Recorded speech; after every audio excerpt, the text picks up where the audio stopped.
한 주간 동안 여러분의 삶의 자리에서 주님 바라보셨습니까?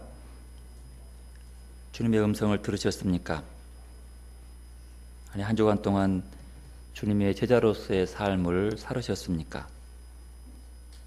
우리 한번 돌아보시기 바랍니다. 우리에게 닥친 생의 무거운 짐을 지면서도 주님 바라보셨습니까? 우리 삶의 문제를 주님과 함께 진지하게 대화하며 상의해 보셨습니까? 주님은 오늘 또 우리에게 말씀하십니다. 인생의 무거운 짐, 골치 아픈 문제를 당신께 맡기라고 말입니다. 그리고 그 인생의 무거운 짐과 고난과 아픔 속에서 주님께서는 주님의 음성을 들으라고 우리에게 말씀하고 있습니다. 이 거룩한 주일에 오직 주의 음성을 들을 수 있는 축복의 시간이 되시기를 바랍니다. 사순절의 기도 정가밀라.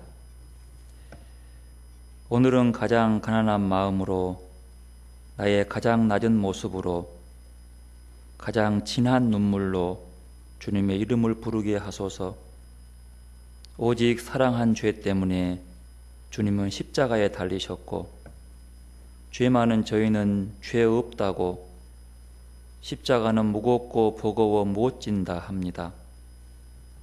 나의 죄, 너의 죄, 우리의 죄 때문에 주님께서 십자가에 달려 죽으셨사오니 주님 걸어가신 길 묵묵히 인내하며 따라갈 힘 주소서.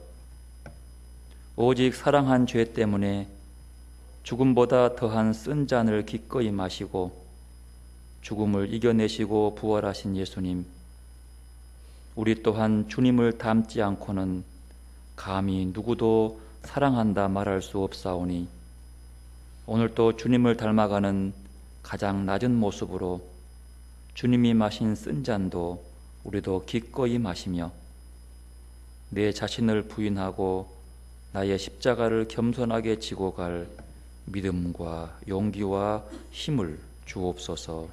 아멘. 우리가 성경을 읽을 때에 가져야 하는 태도가 있습니다. 내 마음에 다가오는 말씀이 무엇인지를 그 말씀을 붙잡고 늘 읊조리면서 기억해내는 것입니다. 온종일 말씀이 우리와 함께하도록 떠올려야 합니다. 그리고 믿어야 합니다. 말씀이 나의 힘이라고, 말씀이 나의 평화라고. 그렇게 하고 있으면 말씀이 우리 안에서 무언가를 일으킬 것이고 우리는 점점 그리스도의 영으로 가득 차가지게 될 겁니다. 여러분, 성경은 우리를 자신의 참된 본성을 만나게 합니다.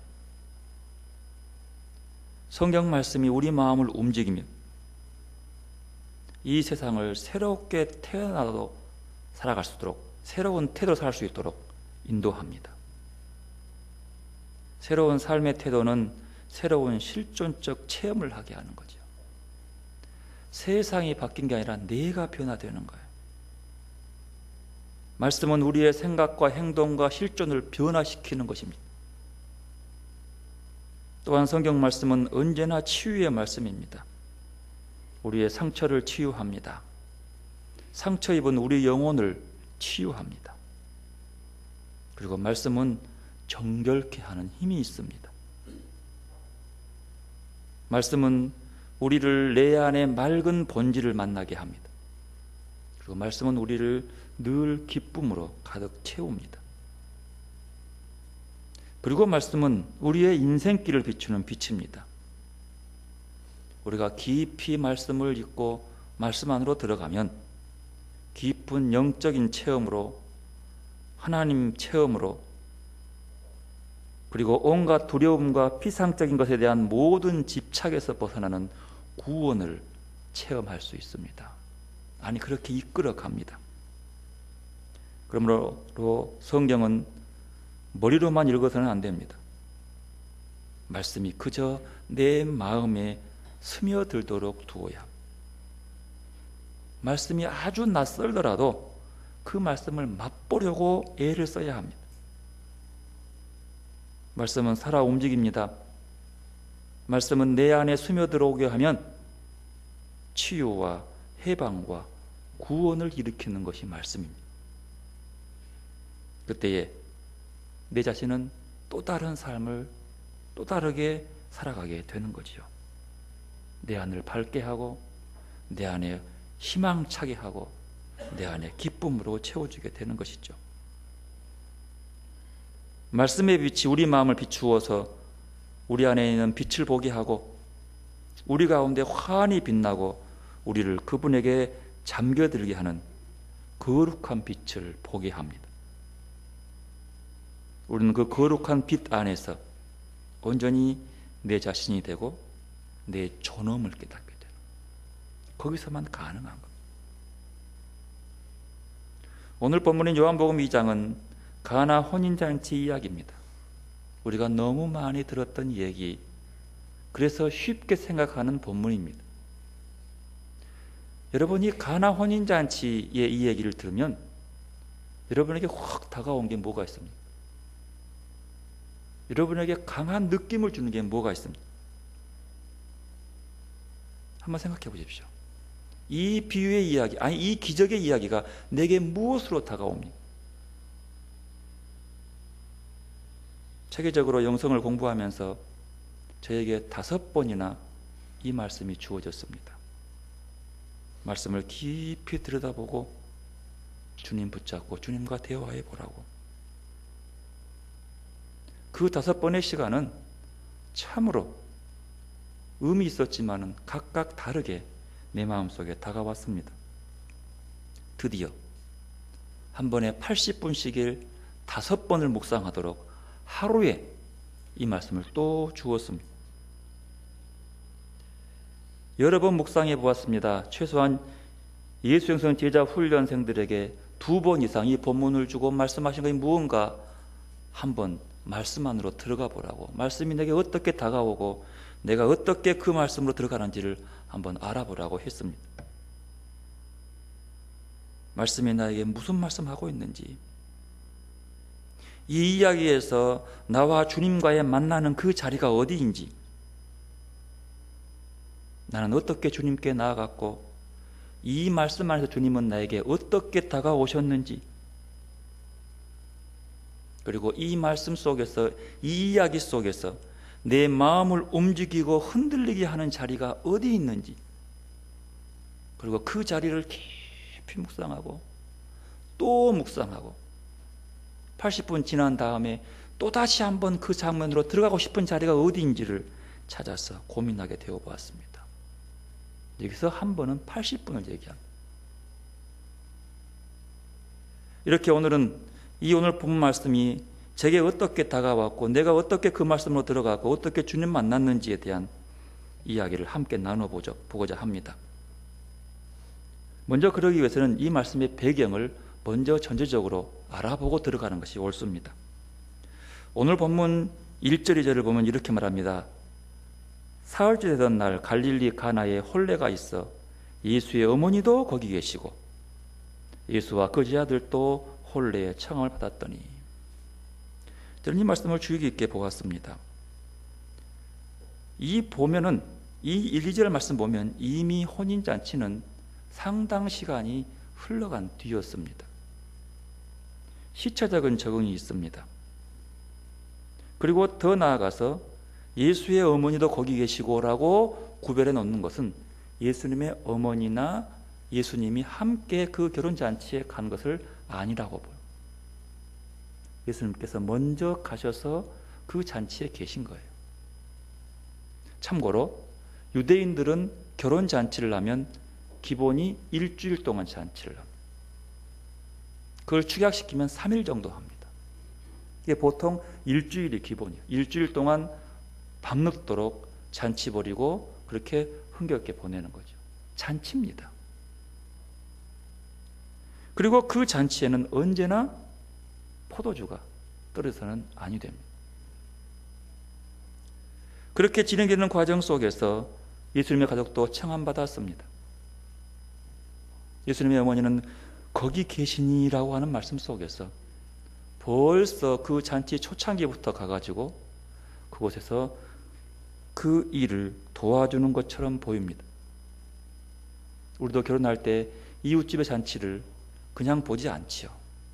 내가 하인이 않더라도 도와주는 것이 인지상정이죠. 아마도 열심히 돕고 있는 그런 과정이었다고 볼 수 있습니다.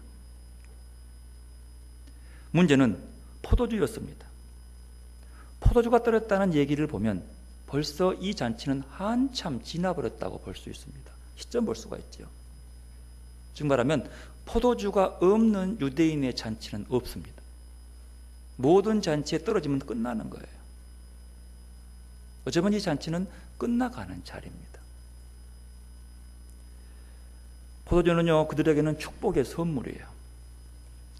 지금도요, 안식일이 되면 안식일 날 밤에 식사를 하게 되는데 맨 먼저 따르는 것이 포도주입니다. 따르기부터 합니다. 그러고 난 다음에 그 잔을 들고 모두 일어서서 축복 기도를 합니다.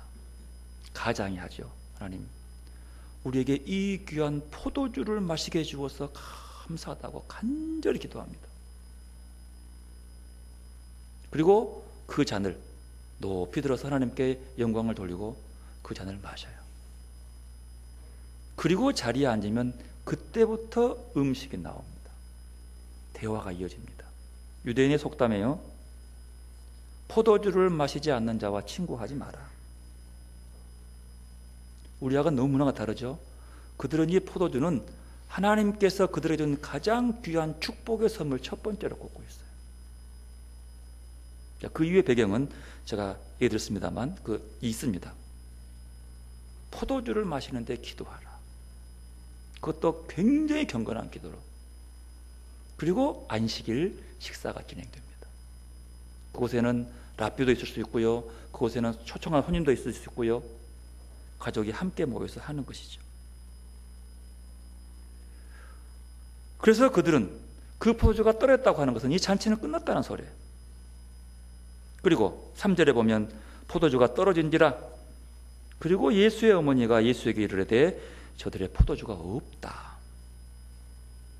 자, 여기까지만 이해하십시다. 그러면 그 잔치의 분위기는 여러분 떠오르시죠. 자, 이제 이 본문의 배경을 이해하고 우리의 상상력을 동원해서 우리 가나 혼인잔치집으로 들어가 보십시다.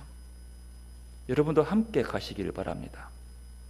그리고 그곳에서 여러분이 어느 위치에 있든지 그 잔치에 참여하시기를 바랍니다. 어떤 잔치든지, 하인의 모습이든 어머니의 모습이든 아니면 제자의 모습이든 어느 자리든 여러분 그 자리에서 함께 찾아가셔서 주님을 한번 만나보시기를 바랍니다. 오늘의 등장하는 인물은 예수님의 어머니 마리아, 예수님, 제자들, 하인, 연회장, 신랑, 이렇게 등장합니다. 그들의 입장과 그들의 처지를 살펴보면서 그 안으로 들어가 봅니다. 여러분도 함께 가십시다. 먼저 마리아입니다. 한참 진행되어 막바지에 이른 결혼잔치에 마지막을 열심히 돕고 있었습니다. 결혼잔치가 시작하여 중요한 손님들을 접대하느라고 정신없었습니다.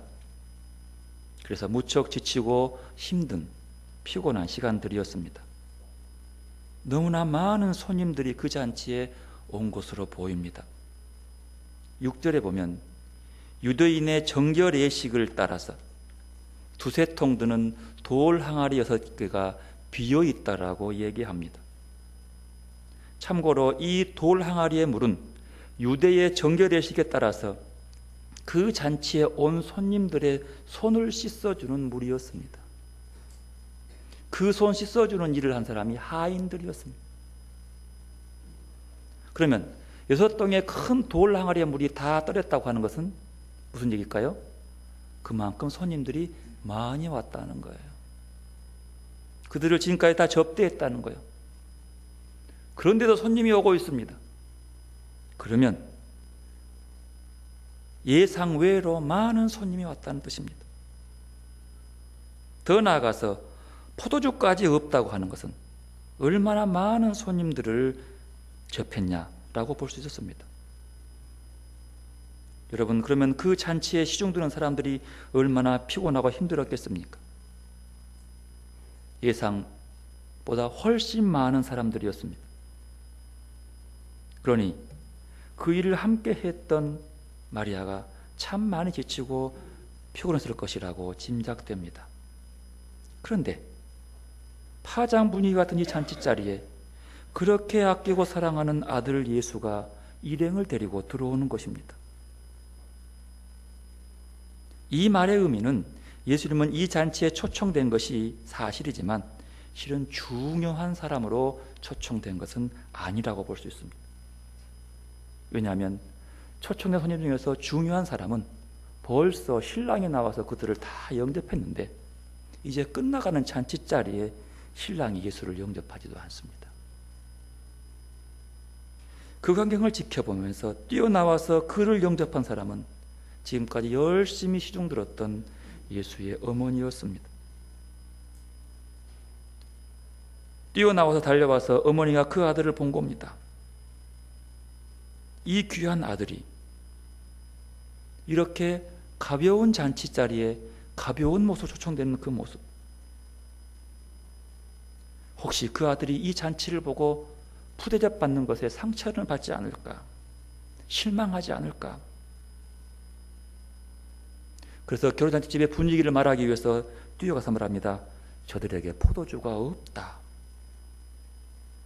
여러분, 이 말 어떻게 들리십니까? 저들에게 포도주가 없다. 어떻게 들으십니까?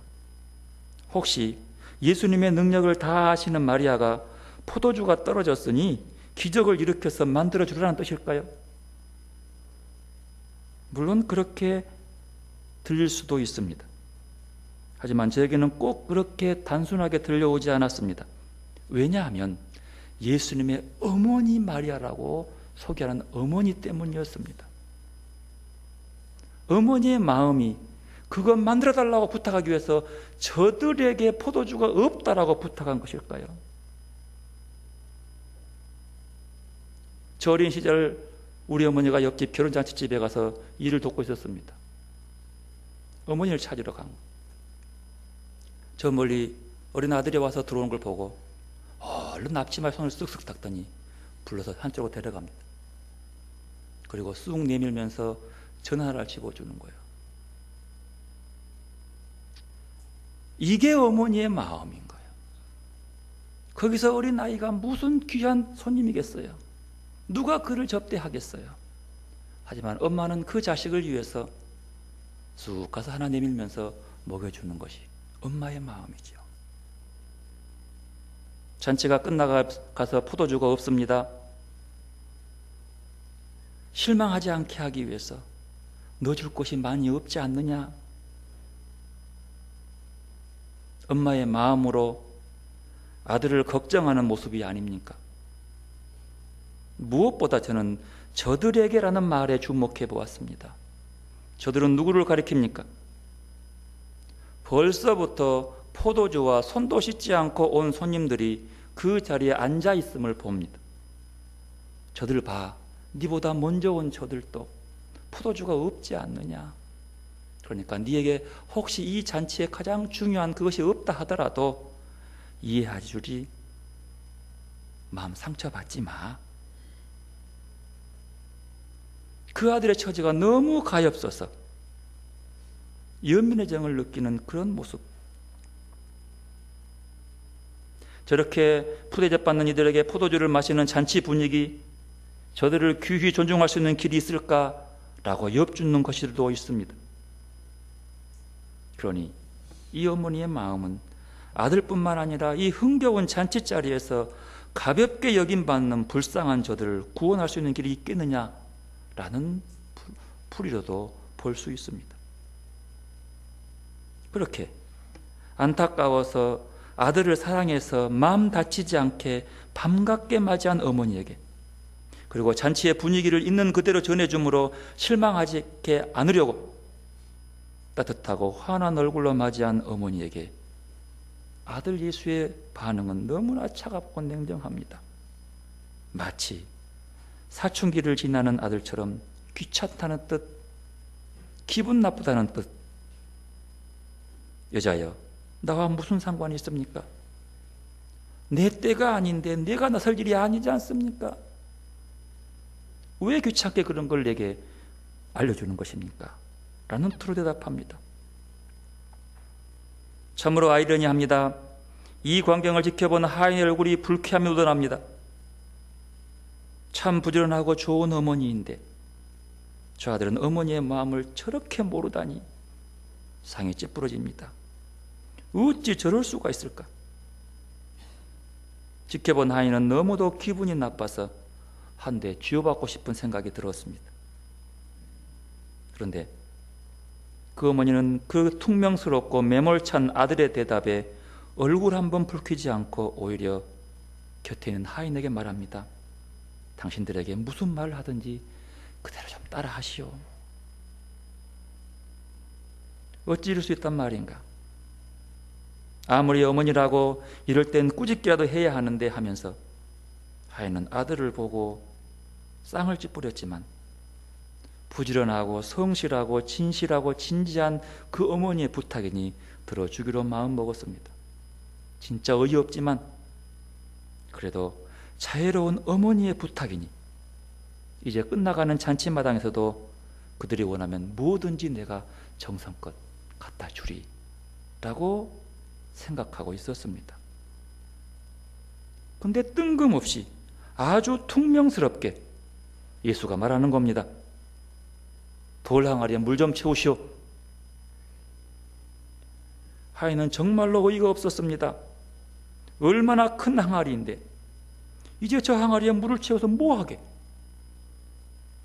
초청될 손님들은 거의 다 왔는데 저기에 물을 채워서 누구의 손을 씻으란 말인가?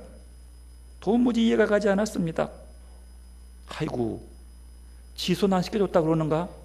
아, 그러면 내가 특별히 물 떠다가 씻어주면 되는 것인데 뭔 저기다가 물을 또 다 채우라고? 잔치 끝나가는데.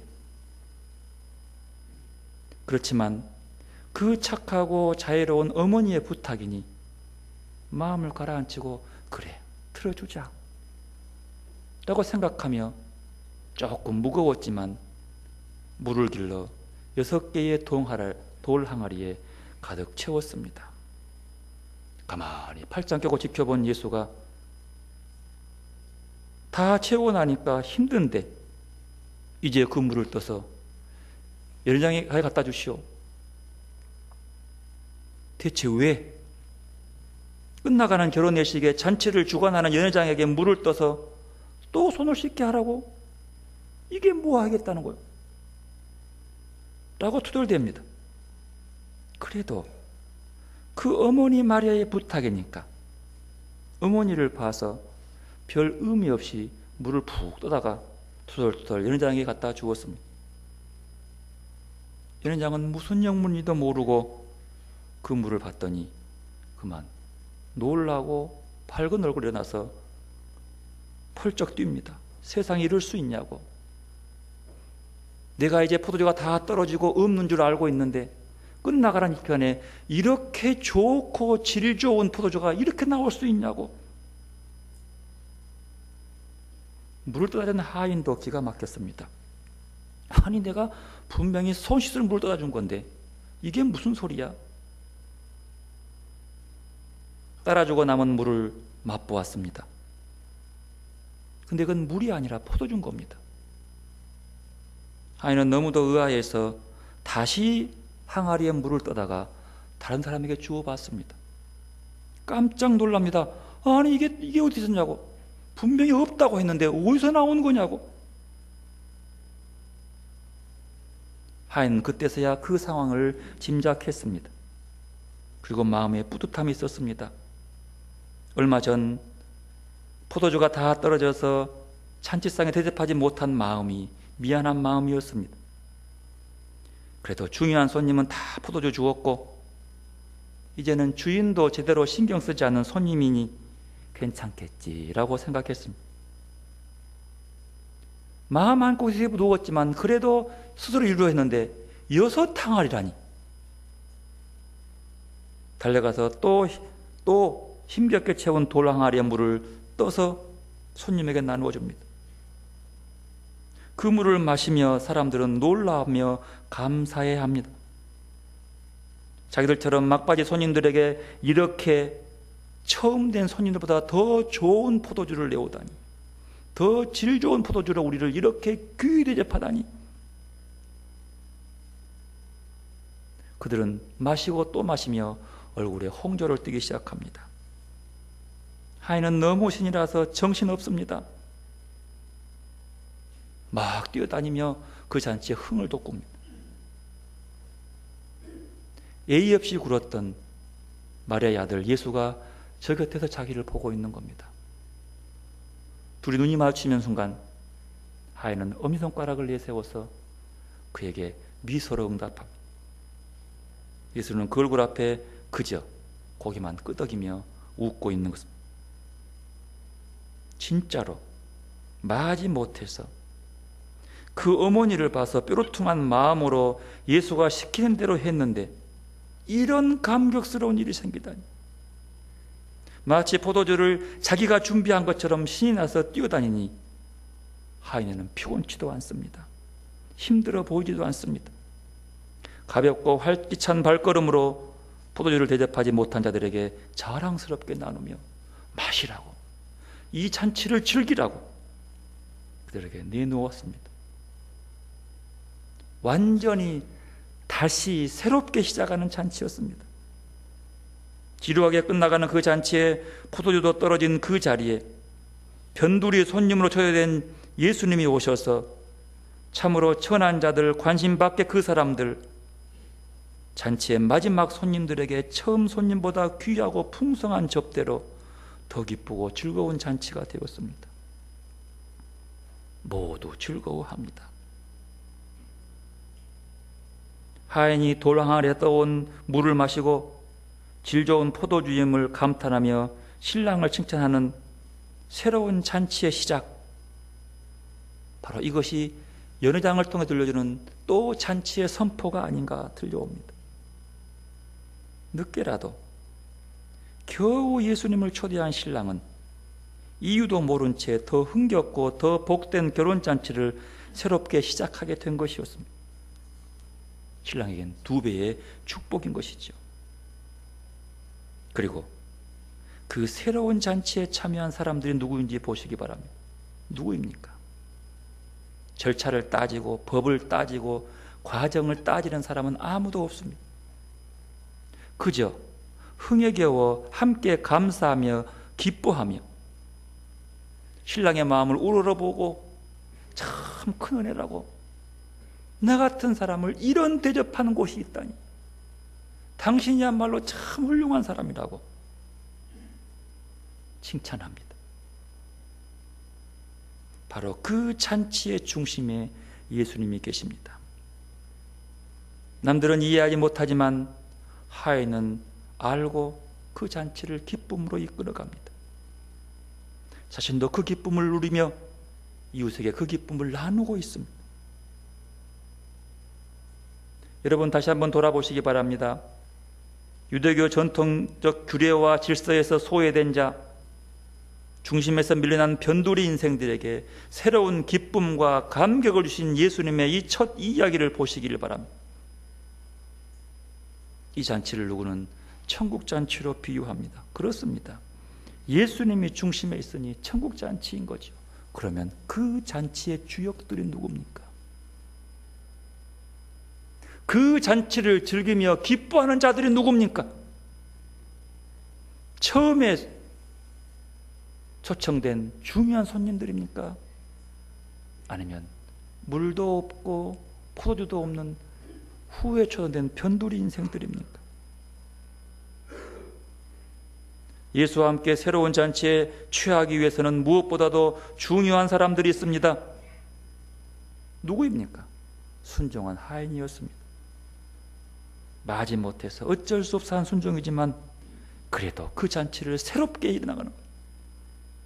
주님은 마지못해서 억지로라도 순종하는 그를 통해서 하늘의 기쁨의 잔치를 만든다는 것이죠. 이게 하늘나라입니다. 순종이 있었습니다. 저는 여기서 신랑의 입장을 좀 더 들여다보기 위해서 하룻밤을 지냈습니다. 파해가는 결혼잔치에 이제 곧 연회장이 결혼잔치의 끝을 알리는 그 시간, 신랑도 별 관심을 두지 않는 사람들이 모인 그곳에 연회장이 불러서 가보니 이런 좋은 포도주를 이제까지 남겨두었냐고 칭찬합니다. 영문도 모르는 그 신랑은 내가 한 것이 아니라고, 내가 준비한 것이 아니라고 말하고 싶었는데 어떤 일인지 본인도 몰라서 차마 말을 하지 못했습니다. 그런데 하인은 알고 있었습니다. 그도 그 기쁨에 입을 다물어 버린 포도주. 그 잔치가 어떻게 새로워졌는지 침묵하는 그 하인. 신랑이 이 잔치를 특별히 준비한 것은 없지만 그는 한 가지, 예수를 초대한 겁니다. 막바지의 손님으로 와도 그만 안 와도 그만 그저 그냥 인사치레로 했던 그 예수를 그렇게라도 초대한 겁니다. 그게 그거 한 전부요. 그런데 그 자리가 극적인 잔치로 변한 겁니다. 그 자리가 신랑이 높은 자리로 올라간 자리가 되어버립니다. 왜요? 그 자리에 예수님이 초대되었기 때문입니다. 여러분, 우리의 삶의 자리에 예수님을 초대하시기를 바랍니다. 초대만 해서는 안 됩니다. 누군가 그 자리에서 그 말씀에 순종해 보시기를 바랍니다. 비천한 자를 찾으셔서 귀하게 대하시는 그 주님의 모습이 오늘 이 새로운 잔치에서 볼 수 있기를 바랍니다. 얼마나 감격입니까? 이 감격을 요한복음은 이렇게 전합니다. 11절, 예수께서 이 첫 표적을 갈릴리 가나에서 행하여 그의 영광을 나타내심에 제자들이 그를 믿으니라. 어떻게 말씀이 다가오십니까? 제자들이 그를 믿었다. 뭘 믿었습니까? 여러분, 뭘 믿습니까? 예수를요? 예수의 무엇을 믿습니까? 예수님은 율법적 규례에 소외된 자, 비천한 자들이 포도주가 없어서 대접받지 못한 그들에게 말씀으로 그들의 마음을 치유하시기 위해 이전보다도 더 귀하고 질 좋은 포도주를 대접한다는 사실을 믿었다고 하는 거예요. 예수님의 관심은 저들에게 있구나. 그리고 제자들이 그분의 영광을 나타냄을 보았다고 합니다. 예수님의 영광이 어떤 것입니까? 무엇이 영광이라고 하는 겁니까? 예수의 영광은 세상의 영광과 다릅니다. 그의 영광은 파장 분위기의 잔치를 일으켜 세우셔서 더 흥겹고 즐겁게 대접받는 새로운 잔치로 변화시킨 분으로서의 영광, 새 술에 취한 새 잔치를 만드는 분으로서의 그 영광, 세상들의 가치관을 지우고 새로운 질서를 드러내는 것이 바로 예수님의 영광을 드러내는 것입니다. 표적은 사람으로서는 불가능한 일을 가능케 하는 것입니다. 사람은 별로 관심을 두지 않지만 예수님은 지극히 큰 관심을 두어 회복케 하는 것이 예수님의 영광이었습니다. 십자가의 길에 누가 관심을 두겠습니까? 하지만 예수님은 그 길을 갑니다. 그 십자가가 바로 예수님의 영광이 아닙니까? 차별하지 않으신 예수님, 처음과 마지막에도 똑같이 질 좋은 포도주를 내놓으시는 그분, 그 깊은 사랑, 그것이 예수님의 영광이 아닙니까? 지금 우리 교회가 그리스도의 영광을 나타내는 것이 무엇이 있습니까? 아니, 우리의 관심이 어디를 향하고 있습니까? 그리스도의 몸된 교회를 향한 나의 관심이 대체 어디에 있는 것입니까? 기적 자체에 있습니까? 아니면 그 기적을 누구에게 베푸셔서 그 잔치에 동참하게 했는지를 살펴볼 수 있기를 바랍니다. 주님이 있는 자리는 언제나 그렇게 영광을 드러냅니다. 사랑하는 성도 여러분, 우리의 삶의 자리에 주님을 모셔서 이 잔치의 흥겨움을 나누는 여러분의 가정 교회가 될 줄로 믿습니다. 우리 교회가 이 잔치에 참여하십시다. 주님의 순종하는 자들이 그 잔치를 이끌어 나가게 될 겁니다. 우리 함께 기도로 나아가십시다. 말씀을 통해서 보십시다. 주님, 나 같은 천한 자를 찾아와 주셔서 감사합니다. 나를 누구보다도 더 귀하게 대주어서 감사합니다. 그리고 내가 그러므로 주님의 뜻을 따르겠습니다. 주님 내 마음에 오셔서 섬길수록 더 귀한 그 주님, 사랑할수록 더 귀한 그 주님, 그 주님을 만나는 시간이 되시기를 바랍니다. 여러분의 삶에 주님을 바라보시길 바랍니다.